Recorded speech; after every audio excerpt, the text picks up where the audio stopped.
سبحان الله والحمد لله ولا إله إلا الله والله أكبر.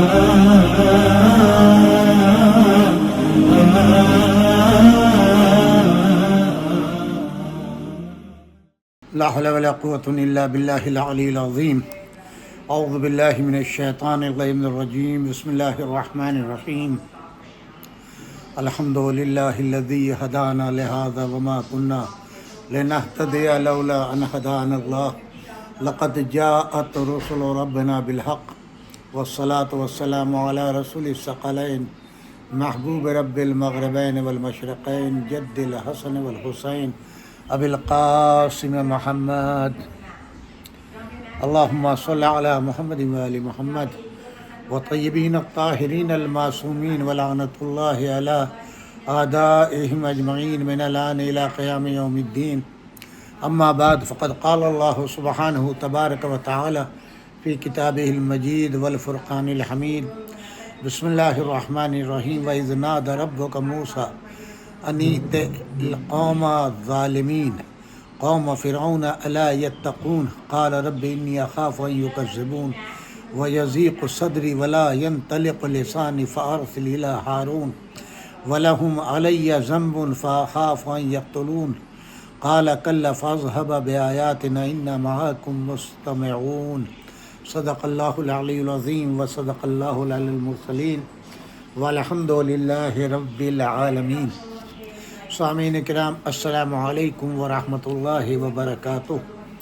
ہمارا یہ سلسلہ جو ویکلی منڈے ٹیوزڈے ویڈنسڈے اور تھرسڈے کا اصلاح معاشرہ کے عنوان سے پروگرام چل رہا ہے. آپ کی دعاؤں سے ہم کامیابی کی طرف بڑھ رہے ہیں اور اس کے اثرات بھی نظر آ رہے ہیں.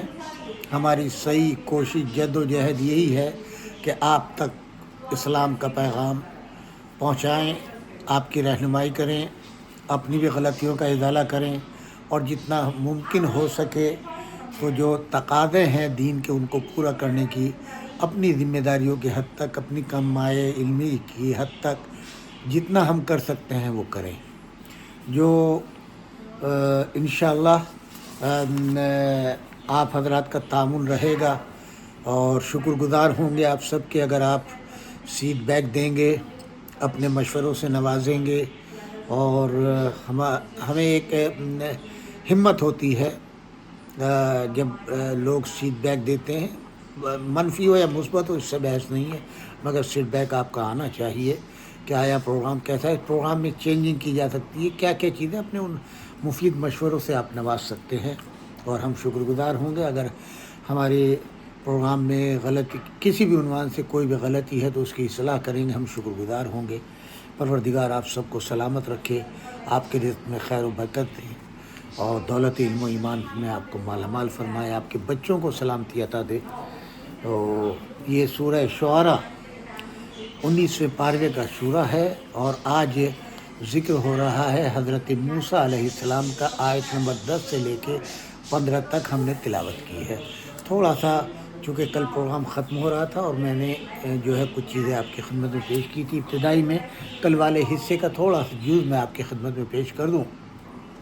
چونکہ اصلاح معاشرہ ہے تو اس بنا کے اوپر حضور اکرم صلی اللہ علیہ وآلہ وسلم ایک یتیم تھے، دادا کے گھر میں پیدا ہوئے اور دادا کے سرپرستی میں 8 سال گزارے. اس کے بعد چچا کی سرپرستی میں، چچا اور چچی کے مزاج میں مماثلت تھی تو حضور اکرم صلی اللہ علیہ وآلہ وسلم کی پرورش بھی ویسے ہی ہوئی. جہاں میاں بیوی کے مرضی میں رضا میں، ظاہر ہے وہ بھتیجے جو تھے وہ جناب ابو طالب کے تھے. اگر دنیاوی طور پہ دیکھا جائے جو آج کل کی خواتین ہیں ہر ایک اپنے اپنے رشتوں کی طرف جھکتا ہے. اگر بیوی کے رشتہ دار ہیں تو بیوی زیادہ کوشش کرے گی اس کے کاموں کو انجام دلوانے میں، اور اگر اور یعنی میاں کو ذرا سا ان معاملات میں تنگ کرے گی. اگر وہی رشتہ دار میاں کی طرف سے ہیں، شوہر کی طرف سے ہیں، تو بیوی جو ہے وہ ذرا سا منہ بنائے گی، مزاج خراب ہوگا. یہ ساری چیزیں دنیا میں دیکھنے میں آتی ہے. ہمارے نبی صلی اللہ علیہ وآلہ وسلم کی ایک مثال دی گئی ہے کہ نہ ان کے پاس مال دنیا تھا، نہ بود و باش کا کوئی انتظام تھا، اکیلی ایک جان تھی. اور اب 32 سال رسول اللہ جناب ابو طالب کے گھر میں رہے، پرورش پائی. مجھے تفصیل میں نہیں جانا، صرف مقصد یہ ہے کہ آج اگر کوئی یتیم آپ کے حوالے کیا جائے تو آپ تربیت کیسے کریں گے؟ کوئی ایک نمونہ ہونا چاہیے. تو وہ نمونہ اللہ نے جناب ابو طالب اور جناب فاطمہ بنت اسد کی شکل میں اسلام میں دیا ہے کہ جس صورت سے ایک در یتیم کو بغیر کسی لالچ کے، بغیر کسی سود و ریا کے، ان دونوں میاں بیوی نے اپنی اولاد کے مقابلے میں حضور اکرم صلی اللہ علیہ وآلہ وسلم کو سبقت دلائی، ان کے امور کا خیال رکھا، ان کی پرورش میں کسی طرح کی کوئی کمی نہیں کی. ایک تو ان دونوں کا کردار ابھر کے آیا، دوسرے ایک یتیم کے ساتھ کیسے اس کی پرورش کا انتظام کیا جائے، یہ طریقے سب کے سب ان دونوں میاں بیوی نے بتلائے ہیں. اور یہی وجہ ہے کہ حضور اکرم صلی اللہ علیہ وآلہ وسلم نے جناب ابو طالب کی وفات پر 1 سال غم منایا ہے، جس کو عام الحزن کہتے ہیں. اپنا گریبان چاک کیا ہے، جنازے میں ننگے پیر گئے ہیں. جناب فاطمہ بنت اسد کی اب اسلام آ چکا تھا، اسلام کے احکامات آ چکے تھے، سارے احکامات مدینے میں آ چکے تھے. اپنی قمیص کا کفن دیا، قبر کھودی، قبر میں خود لیٹے، قبر سے خطاب بھی کیا. وہ پوری ڈیٹیل جائیں گی. اور جب انتقال کی خبر ملی تو آپ نے فرمایا یا علی آج میری ماں کا انتقال ہوا ہے. ابو طالب کو اپنا باپ کہا، جناب فاطمہ بنت اسد کو ماں کہا. روئے، غم منایا، لوگوں کو بتایا کہ آج میں جو کچھ ہوں ان کا مرہون منت ہوں، انہی نے مجھے پناہ دی ہے اپنے گھر میں، اپنا مال خرچ کیا ہے. اور صرف نبی نہیں، نبی کا دین، نبی کی کتاب، نبی کی حیات پہ مکمل احسانی ہوگا. ہمارے لیے ایک سبق ہے کہ اگر ہمارے آئندہ اقارب میں کوئی بھی بچہ یتیم ہو جائے تو ہم حضرت ابو طالب کی سیرت پہ عمل کریں، حضرت فاطمہ بنت اسد کی سیرت پہ عمل کریں اور وہ کردار پیش کریں. اور اس طریقے سے یتیموں کے لیے لا تعداد احادیث ہیں، قرآن کی آیتیں ہیں. کتنا اجر ملے گا اگر ایک یتیم کے سر پر تم 10 سے شفقت رکھو گے. اور اس کے بعد میں وہ تمام کتابوں روایات کو میں درگزر کر رہا ہوں، وہ دامن وقت میں گنجائش نہ، وہ میرا موضوع ہے. صرف ضمناً یہ چونکہ وہ کل موضوع ختم ہو گیا تھا تو صرف چونکہ اصلاح معاشرہ ہمارا پروگرام ہے تو ہم اپنے کو آمادہ رکھیں. ہمارے اپنوں میں نہیں، اگر اللہ نے ہمیں دیا ہے تو ہم کسی بھی یتیم کی پرورش، اس کی تعلیم کا انتظام، اس کے کھانے پینے کا انتظام، تو جس سے اچھے معاشرے کے اندر وہ ایک اچھا انسان قابل باصلاحیت بنے اور اسلامی معاشرے کے قیام میں اس کا ہاتھ ہو اور اس کا حصہ ہو.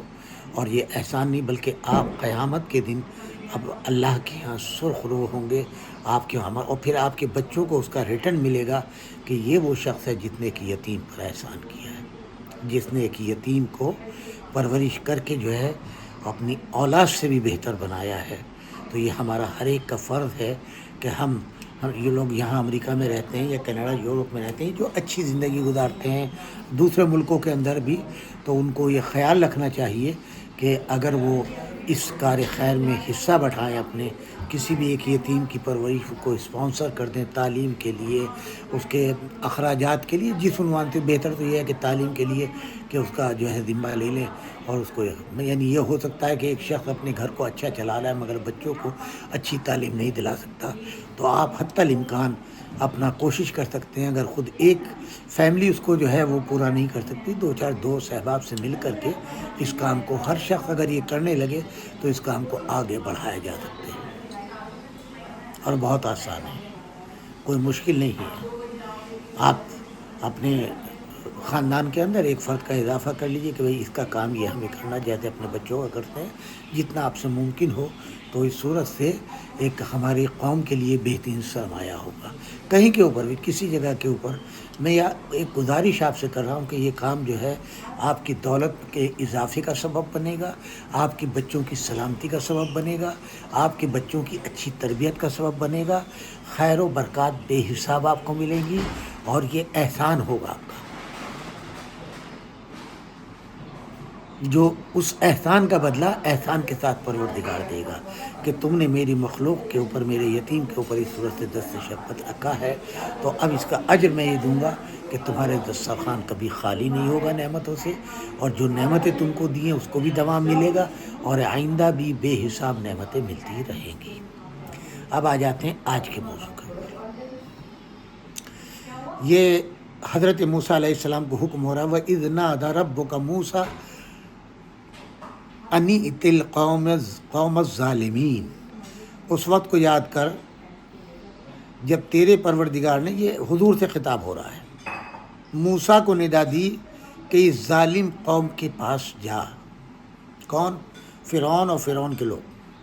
قوم فرعون الا یتقون، قوم فرعون کے پاس آیا، وہ خدا کے فرمان کی مخالفت سے پرہیز نہیں کرتے۔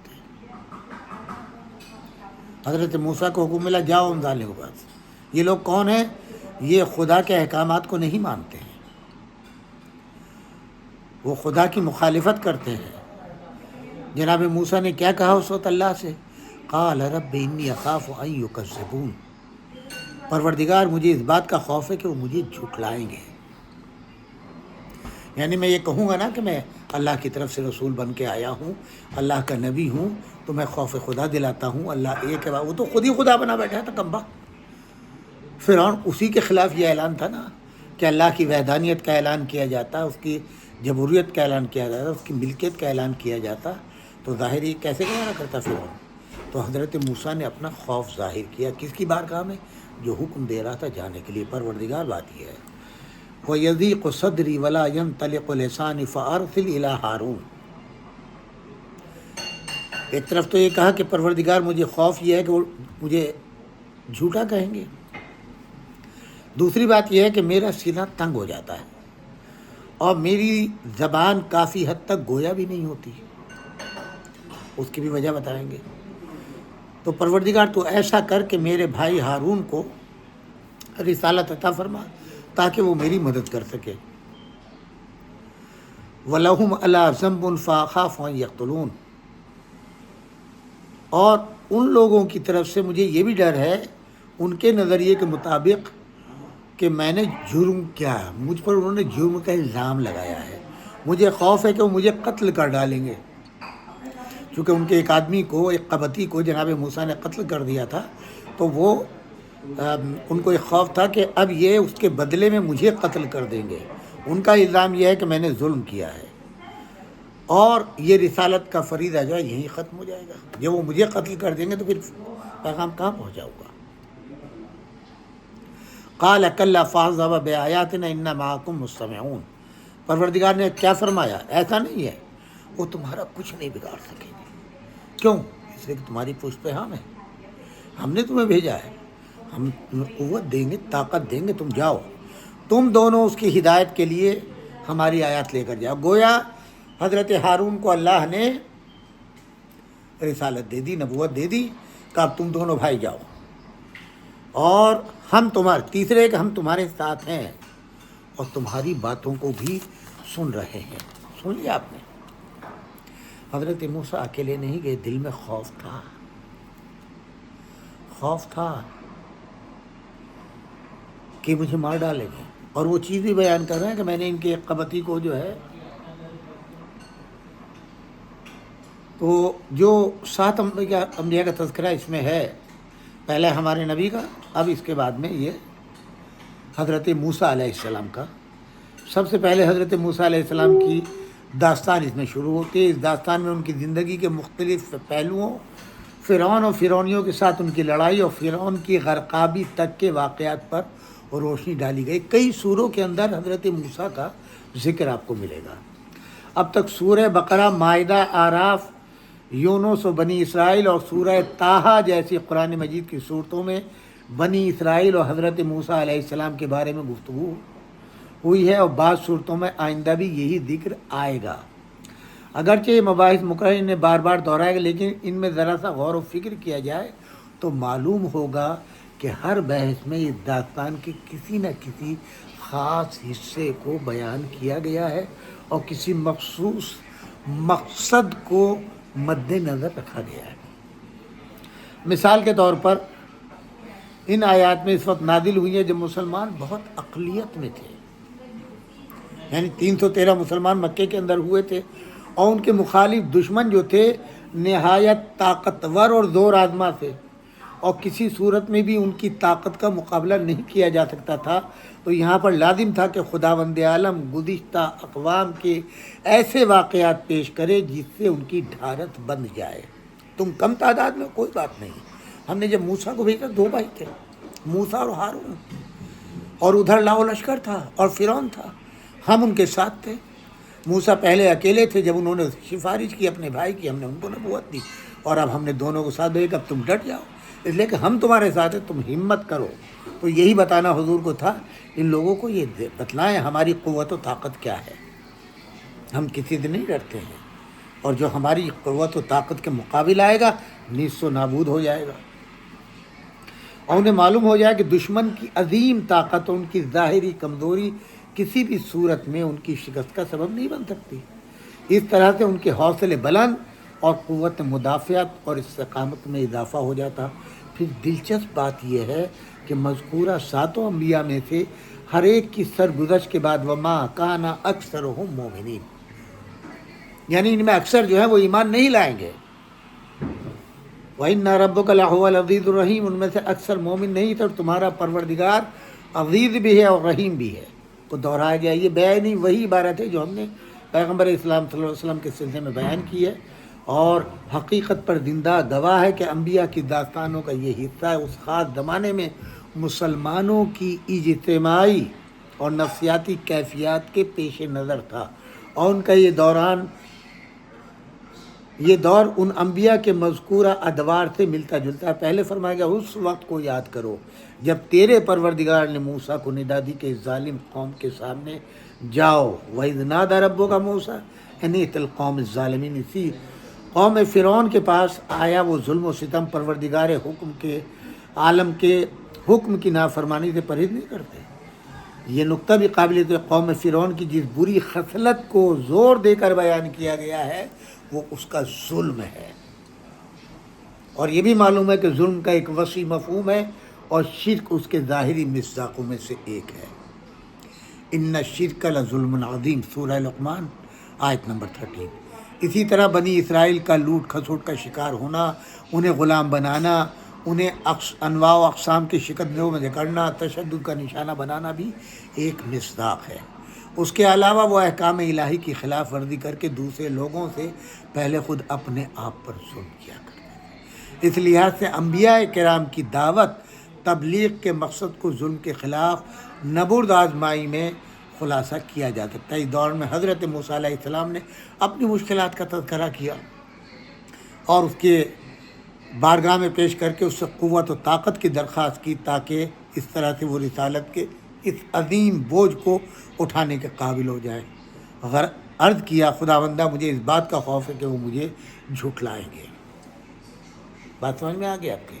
اب کیونکہ ہمارے نبی اکرم صلی اللہ علیہ وآلہ وسلم سے مخاطب ہے پروردگار، تو ایک تو حضرت موسیٰ کی داستان سنا کر کے ان کو بھی مضبوط کیا، وہ بھی، اور پھر آپ کو ملے گا کہ جس صورت سے حضرت موسیٰ نے بارگاہ الہی میں دعا کی تھی پروردگار اس فرے کہ آپ نے فرمایا تھا رب اشرح لی صدری ویسر لی امری واحلل عقدۃ من لسانی یفقهوا قولی واجعل لی وزیرا من اہلی ہارون واخی اشدد بہ اذری واشرکہ فی امری کہ نسبحک کثیرا ونذکرک کثیرا۔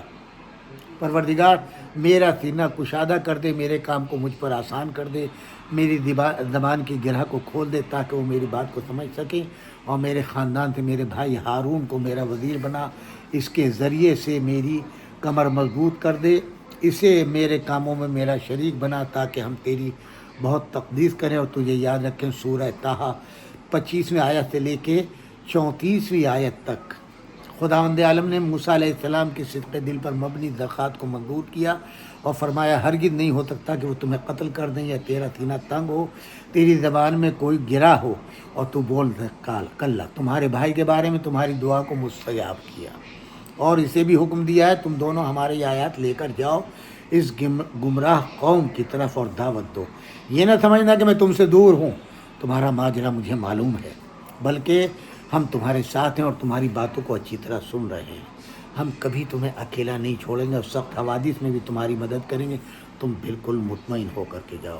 اس طرح سے پروردگار عالم نے ان کو مضبوط کیا۔ اب وہی کیفیت جو ہے جناب رسول خدا صلی اللہ علیہ وسلم کو مضبوط کرنے کے لیے ان کے ارادے کو، ان کے مقصد کو، تنہا ہے نا، چند لوگ ساتھ میں ہیں جو مسلمان ہوئے، چند وہ بھی بس بیچارے ایسے سیدھے سادھے لوگ تھے، تو اس چیز کو بیان کرنا مقصود تھا۔ اب آپ دیکھیں نبی اکرم صلی اللہ علیہ وآلہ وسلم پر ظاہراً لوگ مسلمان ہوئے تھے، میں نے کل بھی بتایا تھا، تو اب نبی جب پیغام پہنچانا چاہتے ہیں، وہاں پر بھی حضرت موسیٰ اکیلے تھے، یہاں بھی رسول اللہ اکیلے ہیں۔ وہاں بھی حضرت موسیٰ کو خوف تھا کہ وہ لوگ مجھے جھٹلائیں گے، یہاں بھی میرے نبی کو خوف ہے کہ مجھے جھٹلائیں گے، لہذا یہ بھی روایات ملتی ہیں کہ حضور اکرم صلی اللہ علیہ وآلہ وسلم نے جب اللہ کی بارگاہ میں دعا کی پروردگارہ مجھے حکم دے ظاہری طور پر جا کے میں تبلیغ کروں، تو اللہ نے روک دیا، نہیں، کم سے کم یعنی اس خطرے کا احساس اللہ نے کیا، اگر تم آواز دو گے، حق کی آواز بلند کرو گے، کوئی گواہ تو ہو۔ تو جب اللہ نے خانہ کعبہ میں مولا علی ابن ابی طالب کو پیدا کر دیا، وہاں ہارون تھے، یہاں علی تھے، جو دعا جناب موسیٰ نے کی ہے وہی دعا رسول اللہ نے فرمائی ہے۔ پروردگارہ میرے بھائی موسیٰ نے تیری بارگاہ میں دعا کی تھی اور اس دعا کے میں سفارش کی تھی کہ ہارون کو جو ہے وہ میرا جانشین بنا دے اور میری کمر کو مضبوط کر دے، میری کمر، وہی دعا میں محمد تیرا رسول صلی اللہ علیہ وسلم کر رہا ہوں۔ علی کو میرا بھائی، جو میرا بھائی ہے اس کو میرا وسیع جانشین بنا دے، جس صورت سے ہارون کو تو نے بنایا تھا ویسے علی کو بنا دے، تاکہ میرا ایک پشپنا ہو جائے، میرا ایک گواہ ہو جائے اور میری رسالت کی کوئی گواہی دینے والا ہو۔ اللہ نے دعا کے نتیجے میں مولا علی ابن ابی طالب کو رسول اللہ کا معین و مددگار بنایا۔ میدان غدیر کے اندر وہاں وہ آیت جو ہے بتلا رہی ہے اور آیت کا انداز بتا رہا۔ مفسرین لکھتے ہیں کہ یہ آیت بلغ جو ہے ایک مرتبہ نازل نہیں ہوئی ہے، ٹکڑوں میں نازل ہوئی ہے۔ ایک مفسرین لکھا کہ ایک مرتبہ حجر اسود کے پاس نازل ہوئی، ایک مرتبہ میدان عرفات میں، میدان منی میں، یہ وہ جہاں پوری امت جمع تھی، اور اس کے بعد جب حج ختم ہو گیا واپس آئے اور اب وہ منزل میدان غدیر جہاں کے اوپر یہ واقعہ رونما ہوا، وہاں اللہ نے ان خطرات کا بھی اعلان کر دیا جو دل میں حضور کے خطرہ تھا کہ پروردگار یہ قبول نہیں کریں گے۔ تو اللہ نے کہا تمہیں فکر کرنے کی ضرورت نہیں، تم اپنا کام کرو، تم علی کی ولایت کا اعلان کرو، پورا خطبہ دیا، سب کچھ بیان کر دیا، تمہارا کام ہے صرف اعلان کر دینا۔ اس کے بعد میں ہم وہی غدیری کلمہ پڑھے ہوئے ہیں، اسی پہ یقین ہے، اس کو ہم نے بدلا نہیں اور نہ بدلیں گے انشاءاللہ۔ لوگ بدل دے، اسی اعلان ولایت کے بعد میں دین کامل ہوا، دین مکمل ہوا، اس سے پہلے نامکمل تھا، نامکمل دین تھا، جس لیے اللہ بھی اس دین سے راضی نہیں تھا۔ مکمل ہونے کے بعد اللہ نے آیت نازل کی، ادھر آئے بلغ کے آخر میں کہا کہ ان لوگوں سے جن سے خوف ڈر ہے، ان لوگوں کے شر سے ہم بچائیں گے۔ وہاں حضرت موسیٰ سے کہا گھبرانے کی ضرورت ہے، ہماری مدد تمہارے ساتھ ہے، ہم بچانے والے، ہر وقت تمہاری صدا کو سننے والے۔ یہاں نبی سے وعدہ کیا آپ بے خوف و خطر ہو کے اعلان کریں لوگوں کے شر سے ہم بچائیں گے۔ میرے بھائیو، یہی پیغام آپ کے لیے ہے، بالاعلان نڈر ہو کر کے علی کی ولایت کا اعلان کریں۔ اور علی کی ولایت کا اعلان خالی نعرے لگانا نہیں ہے، بلکہ ان کی کردار، ان کی سیرت، ان کی نصیحتوں، ان کے وعظ، ان کے خطبات پر عمل کرنے کا نام، کہ وہ کہیں ہاں یہ میرا مولا ہی بندہ ہے۔ عزیزو، میں نے کل وعدہ کیا تھا اس موقع کے اوپر امام علی ابن ابی طالب علیہ السلام کا خطبہ ہے، خطبہ نمبر 191، جس میں فرمایا رویا انا صاحبا لامیر المومنین علیہ السلام یقال له حمام کان رجلا عابدا فقال یا امیر المومنین صف لی المتقین حتی کانی انظر الیہم فتثاقل علیہ السلام عن جوابہ ثم قال یا حمام اتق اللہ واحسن فإن اللہ مع الذین اتقوا والذین هم محسنون۔ اب بڑا طویل خطبہ ہے یہ۔ پہلے ابتدائی طور پر یہ بتلا دوں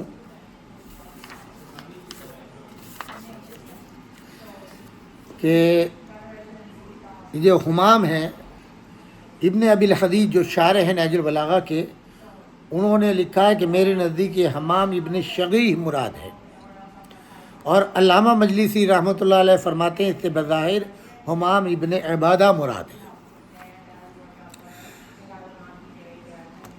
اس صحابی نے جناب امیر علیہ السلام سے کہا، جنہیں حمام کہا جاتا ہے اور جو بہت عبادت گزار شخص سے، حضرت سے عرض کیا یا امیر المومنین مجھ سے پرہیزگاروں کی حالت اس طرح بیان فرمائے کہ ان کی تصویر میری نظروں میں پھرنے لگے۔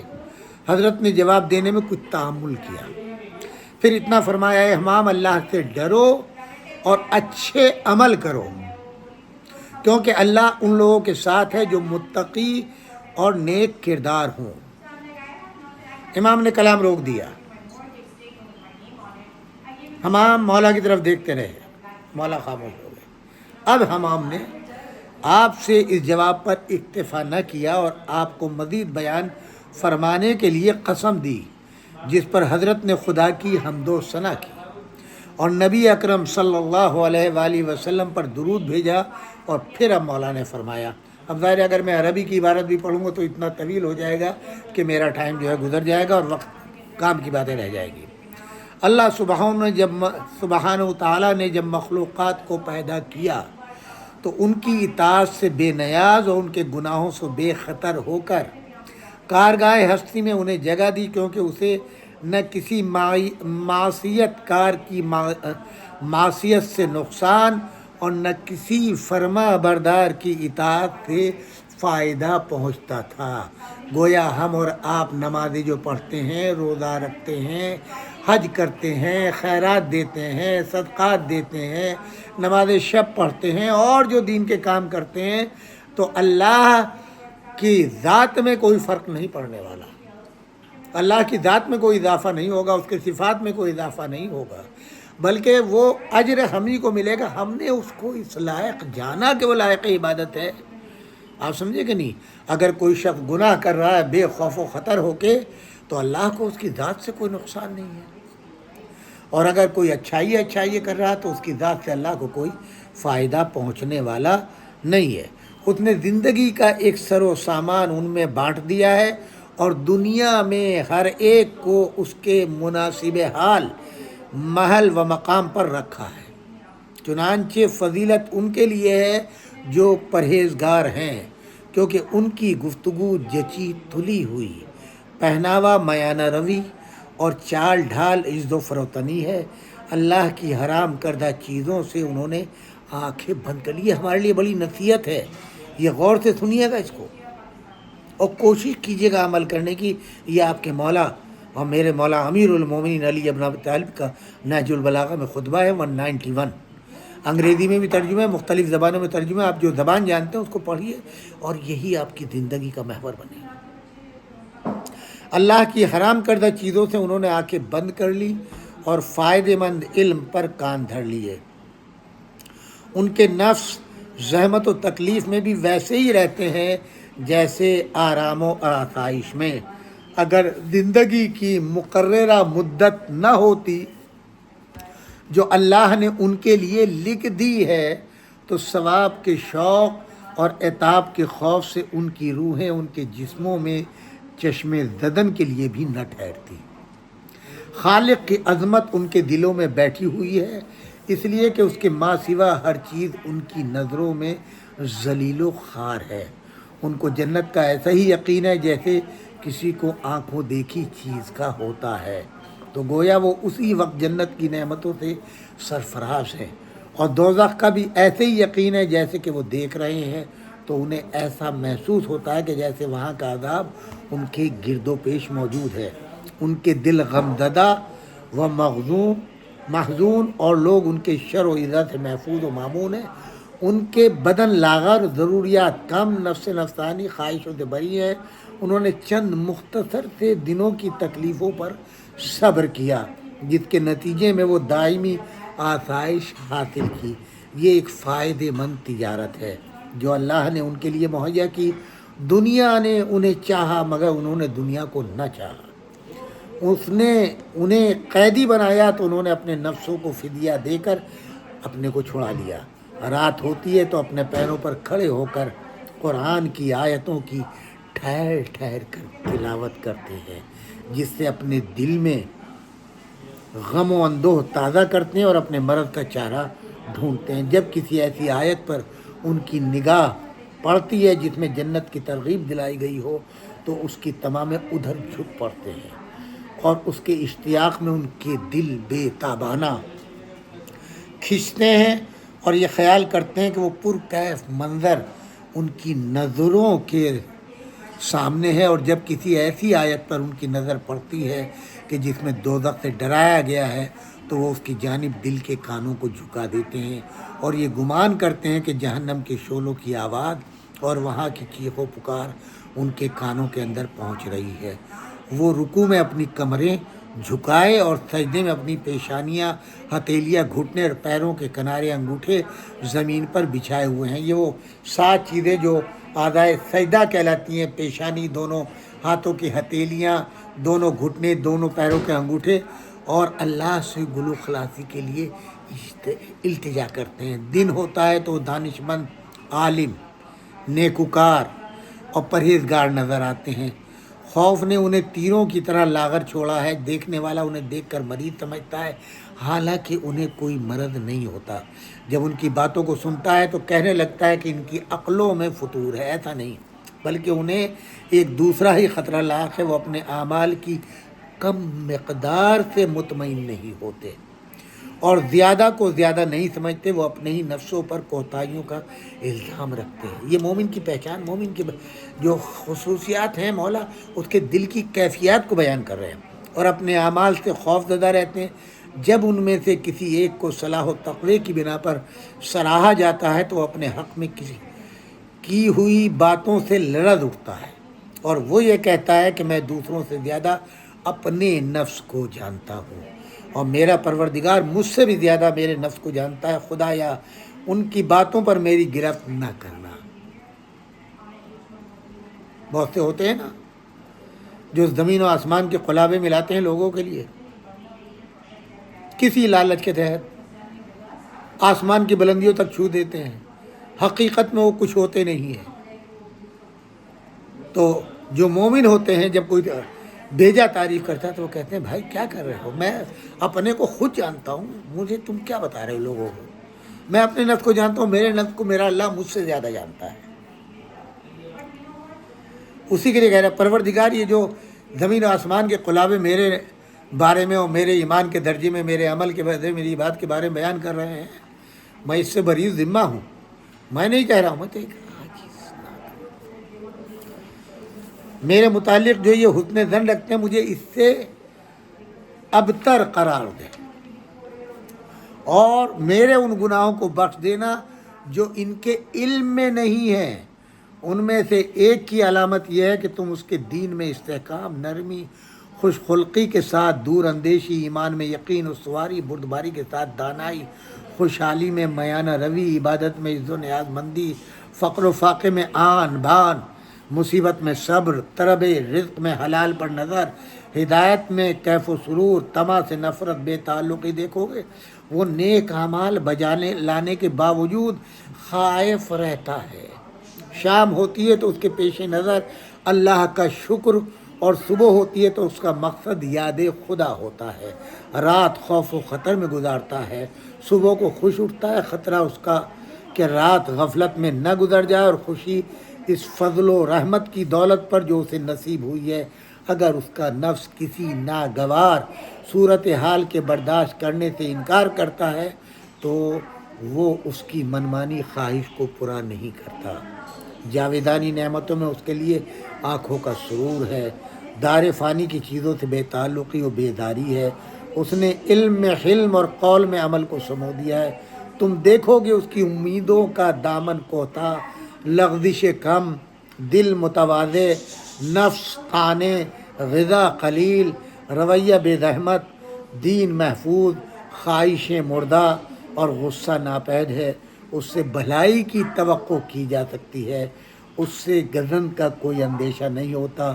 جس وقت ذکر خدا سے غافل ہونے والوں میں نظر آتا ہے، جب بھی ذکر کرنے والوں میں نام لکھا جاتا ہے، چونکہ اس کا دل غافل نہیں ہوتا، اور جب ذکر کرنے والوں میں ہوتا ہے تو ظاہر ہی سے اسے غفلت شعاروں میں شمار نہیں کیا جاتا۔ انشاءاللہ اس خطبے کا بقیہ حصہ کل اور پرسوں، ابھی تو 2 دن باقی ہیں، یعنی جمعرات، آج بدھ ہو گیا ہے، کل کو جمعرات ہے، تو انشاءاللہ کوشش کروں گا اس پورے خطبے کو اس ہفتے میں جمعرات کے دن جو ہے مکمل کر دوں۔ تو مقصد یہ کہنے کا، یہاں پر یہ عرض کرتا چلوں، ایک موقع پر جناب ابو ذر غفاری فرماتے ہیں یا رسول اللہ مجھے کچھ نصیحت فرمائیں۔ آپ نے فرمایا کہ اے ابو ذر، جتنی نیکیاں کرو، جتنی عبادتیں کرو، ایک تو جب عبادت کرو، نماز پڑھو، جو بھی عمل کرو، یہ سوچ کے کرو کہ شاید اس کے بعد دوبارہ کرنے کو نہ ملے، اتنے ذوق و شوق کے ساتھ کرو اور پھر بھول جاؤ۔ اور اگر کوئی معمولی سی غلطی سرزد ہو جائے، اس کو ہمیشہ یاد رکھو۔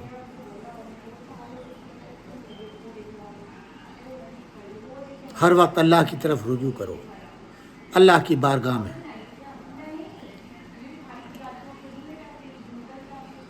یہ میں نے خطبہ دیا ہے، اس کو آپ پڑھ لیجئے گا۔ ایک مومن کے وہ علامات تو مختلف قسم کی ہیں، مگر یہ جو میں آپ کی خدمت میں عرض کر رہا ہوں، اس کو دیکھیے گا۔ کیا کیا چیزیں میرے مولا نے بیان فرمائی ہیں۔ آپ کے مزاج میں نرمی آنی چاہیے، غصہ ختم ہو جانا چاہیے، یہ یقین ہو کہ ایک دن دنیا سے جانا ہے۔ اپنے گھر ہی کے اندر جو آپ کے ماتحت ہیں، بیوی ہیں، بچے ہیں، نوکر ہیں، ان کے ساتھ نرم دلی سے باتیں کرنا، محبت کے ساتھ پیش آنا۔ ہم جس زمین پہ پیدا ہوئے، جس زمین کا اثر ہے ہمارے خون کے اندر، کہتے ہیں نا بیوی تو جوتی ہے، وہ مردی کیا کہ جو بیوی پہ حکومت نہ کرے۔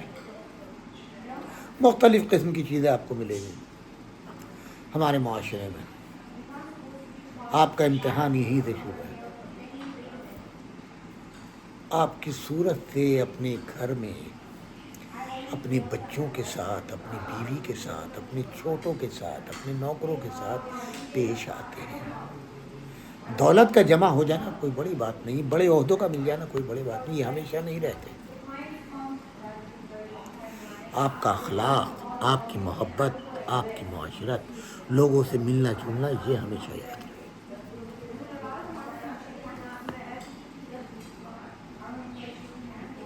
تواضع مہمان کی، مریضوں کی عیادت، دوسروں کے لیے فکر مند ہونا. آج تو ظاہری پوری دنیا کا ایک حال ہے. آپ کے پاس تقابل ہے. آپ مالدار ہیں تو ہمارے اچھے دوست ہیں. آپ دولت مند ہیں تو ہمارے اچھے دوست ہیں. آپ اچھے عہدے پر فائد ہیں تو ہمارے دوست ہیں. ادروائز سگا بھائی بھی غریب ہے تو ہم سے ملنا جلنا نہیں. اب تو اتنا تک ہے لوگ گھروں پہ مجلسیں کرتے ہیں, نظر و نیاز کرتے ہیں, دعوتیں کرتے ہیں, تو اس میں بھی اسٹیٹس دیکھتے ہیں. ہم کس کو دعوت دیں کس کو نہ دیں. ہمارا جو اسٹینڈرڈ ہے لیونگ اسٹینڈرڈ, اس معیار سے اگر کوئی کم ہے تو ہم آر سمجھتے ہیں اپنے لیے. ایمان کی بات نہیں ہے. سلام کا جواب دیتے ہوئے بھی تکلف کرتے ہیں. سگے بھائی کو بھی نظر و نیاز میں نہیں بلاتے بھائی, کیونکہ وہ ہمارے اسٹیٹس کے نہیں ہیں.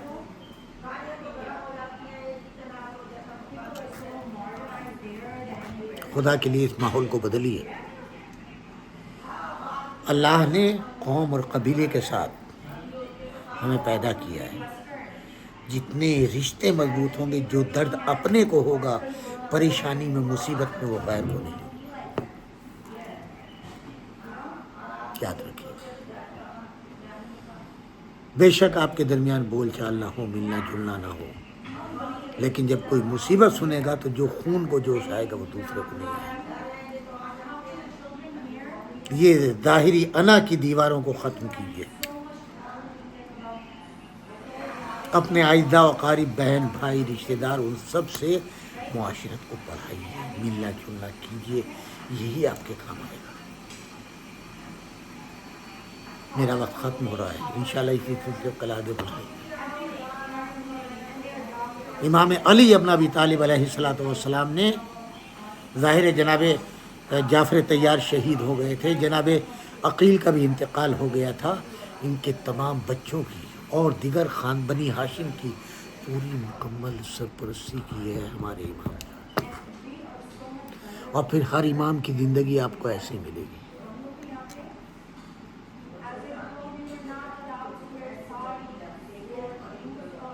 اس لیے میں آپ سے کہتا ہوں خالی نعرے پہ نہ جائیے, عملی طور کے اوپر مولا امیر المومنین کی زندگی کو اپنائیے, اپنے ائمہ کی زندگیوں کے اوپر. اپنے گھر سے شروع کیجیے.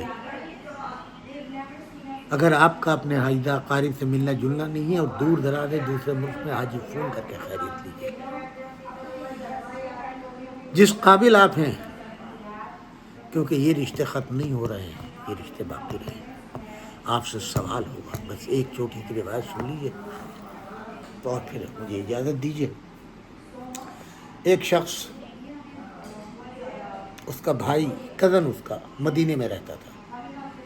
جب اس کے خراب حالات تھے اور مدینے والے کزن کے حالات بہت اچھے تھے, تو اس نے اس کی کوئی مدد نہیں کی. اس نے مدد مانگی بھی تب بھی مدد نہیں کی.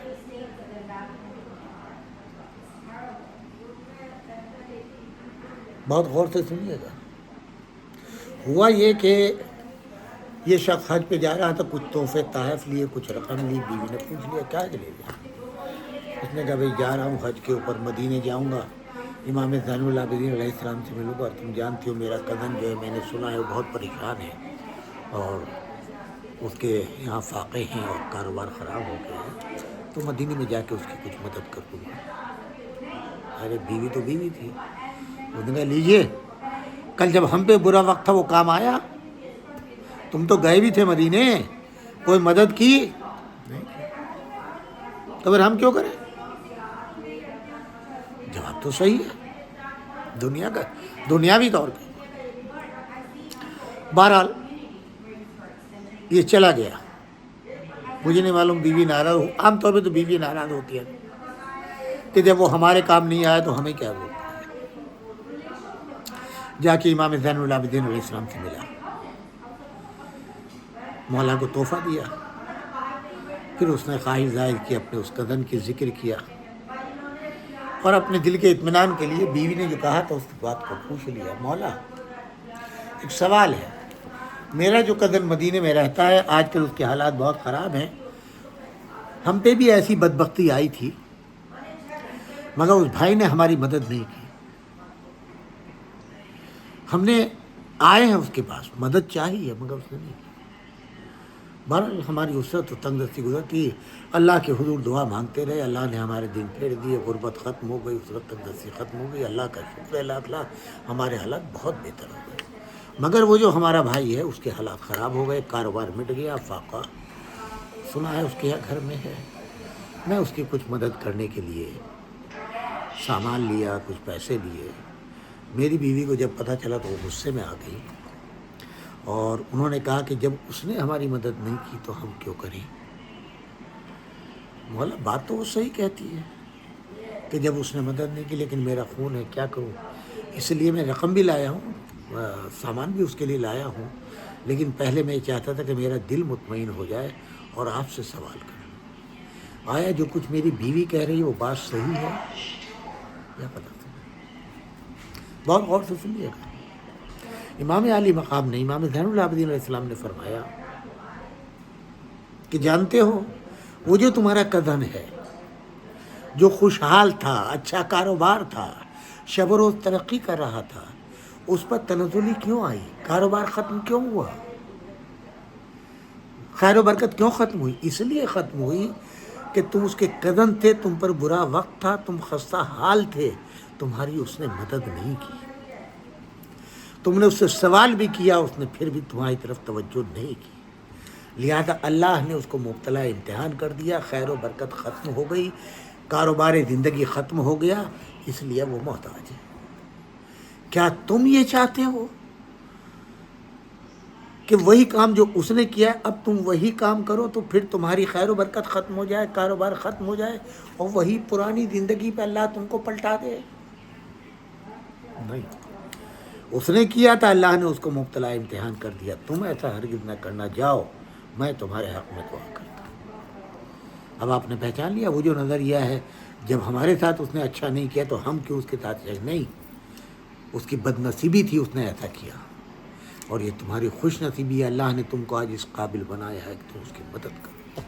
تو تم جاؤ. امام فرما رہے میں تمہارے لیے دعا کروں گا. تمہاری نعمتوں کو، تمہاری زندگی کو، تمہارے کاروبار کو، تمہاری خیر و برکت کو دوام ملے گا. اس لیے میری گزارش یہ ہے کہ آئمہ علیہ السلام کی ان اقوال کے اوپر عمل کرے، دنیا داری کو چھوڑ دیں.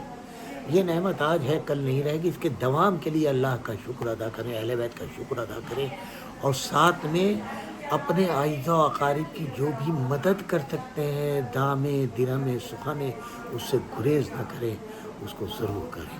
پروردگار آپ سب کو سلامت رکھے، آپ کے رزق میں خیر و برکت دے، آپ کو کوئی غم نہ دے سوائے غم مظلوم کربلا کے، اور آپ کو ہر میدان میں کامیابی عطا فرمائے. دولت علم و ایمان سے آپ کو، آپ کے بچوں کو مالا مال فرمائے. گزارش ہے پروردگار آپ کو کربلا کی زیارت نصیب کرے، حج کی توفیق عطا فرمائے اور ظہور امام زمان میں پروردگار تاجیل فرما، ان کے اعوان و انصار میں ہم سب کا شمار فرما. ربنا تقبل منا انک انت السمیع العلیم. انشاءاللہ پر کل کو شب جمعہ بھی ہوگی اور جمعیات ہوگی، تو کل اس ہفتے کا ہمارا آخری پروگرام، چوتھا پروگرام ہوگا. تو اسی کے ساتھ اجازت دیجیے اس دعا کے ساتھ کہ 1 مرتبہ سورہ فاتحہ، 3 مرتبہ سورہ توحید. آپ سب کے مرحومین، میرے مرحومین، میرے والدین مولانا سید تلمیذ الحسن ثاقب اللہ جناب بھائی باقر رضوی صاحب اور بقیہ تمام وہ مومنین کی جن کا کوئی پڑھنے والے نہیں، انہوں نے آپ کو دین کی تعلیم دی ہو، قرآن کی تعلیم دی ہو سب کو. اور چونکہ امام خمینی رحمۃ اللہ علیہ کی برسی کے ایام ہیں، ان کے لیے، ان کے درجات کی بلندی کے لیے آیت اللہ رئیس ابراہیم رئیسی ان کے ہمناماؤں کے ساتھ اور جتنے بھی شہداء ہیں، مومنین ہیں جن کا کوئی پڑھنے والے، ان سب کے ارواح کے لیے سورۃ الفاتحہ. ربنا تقبل منا انک انت السمیع العلیم. والسلام علیکم جمیعا ورحمۃ اللہ وبرکاتہ.